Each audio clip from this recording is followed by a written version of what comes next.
आप 8 भाई बहन थे? हाँ? 8 भाई बहन नहीं थे? नहीं नहीं, हम लोग 4 हैं, 3 भाई एक बहन। 4 भाई बहन। वो बुलेट कॉलेज के जमाने से आपके पास थी या वो बाद में ली है जो बुलेट आप चलाते हैं?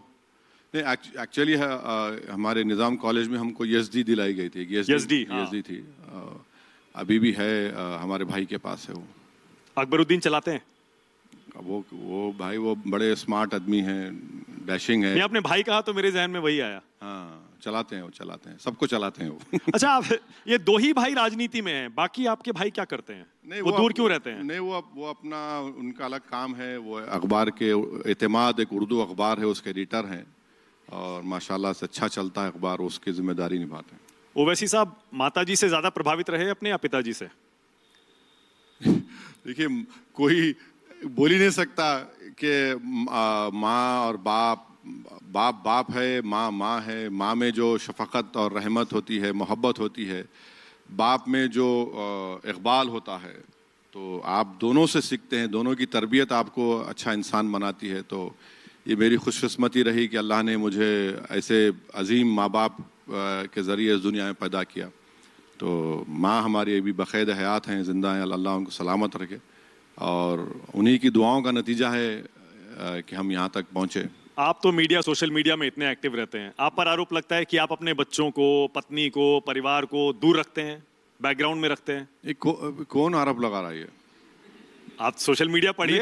अरे कौन भाई, मेरी बीवी है, मेरे बच्चे हैं, मेरी बीवी फैसला करेगी, मेरे बच्चों का हम लोग फैसला करेंगे। अब हर कोई खड़े होके बोलेगा कि नहीं भाई हम फैसला करेंगे, तो भैया तो नहीं हो पाएगा ना। आपके बच्चों में 4 बेटियां हैं आपकी? हाँ, 5 बेटियां हैं, 5 बेटियां, 1 बेटा।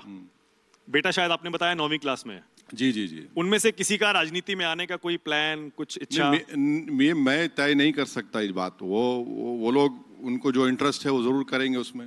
अभी तो नहीं मालूम, अभी तो क्या करेंगे वो लोग। अभी कोई ऐसा सोचा नहीं है आपने? नहीं मालूम सर। आज का जनरेशन जो है ना, जनरेशन Z बोलिए, जी आप बोलिए, वो लोग दे आर वेरी फोकस्ड और एम्बिशियस होते हैं वो लोग। तो अभी नहीं मालूम। असदुद्दीन ओवैसी और अकबरुद्दीन ओवैसी का रिश्ता कैसा है? भाई है मेरे, सगे भाई, एक बाप की औलाद है। और क्या बोले आपको? कई बार आप छोटे भाई की वजह से मुश्किल में भी पड़े हैं। नहीं, उन्होंने ऐसा बयान दिया 15 मिनट का, आज तक आपके पीछे दौड़ता है। कोई मुश्किल नहीं है। मैं अपनी जान, अपना हर चीज अपने भाई के लिए, अपने परिवार के लिए, अपनी पार्टी के लिए, वो मेरे पार्टी के मेंबर है, उसके लिए कुर्बान करने के तैयार हूँ। मेरे लिए वो मेरे भाई भी हैं, मेरे पार्टी के MLA हैं, तो जाहिर है पार्टी के लिए सब कुछ है, करेंगे, क्या है उसमें। वो 15 मिनट वाला बयान ओवैसी साहब हॉन्ट करता है आज भी? क्यों हॉन्ट करता है? आप लोग हॉन्ट करते हैं हमको, उसको लेकर आप लोग चलाते, हमको मालूम ही नहीं। आपने अभी हाल में एक रैली में वो लिया था 15 मिनट वाला नाम। क्यों लिए? 15 मिनट का फिर आपने ऐसे नहीं, क्यों मीडिया ने चलाया उसको पूरे महाराष्ट्र में 15 मिनट। तो हम जब भाषण दे रहे थे शोलापुर में, तो भाषण से पहले पुलिस ने नोटिस दे दी हमको कि आप ये नहीं बोलेंगे। हमने कहा कि भाई मोदी आए थे, सब आए थे, उनको आप नोटिस नहीं देने, आपको दे रहे हैं। और वो बार वो मुझे घड़ी दिखाया, वो इंस्पेक्टर, ये घड़ी, तो मैं उसको इग्नोर किया। फिर दिखाया मुझे, मैंने कहा हाँ अभी 15 मिनट है, तो वाकई में 9:45 हो रहे थे। फिर आपने 15 मिनट का, फिर तो, आपने अरे नहीं, तो आप लोगों ने चलाया ना, तो हम क्या करेंगे? हम तो, आप फुल टॉस दे रहे हैं तो हम तो मारेंगे ना उसको।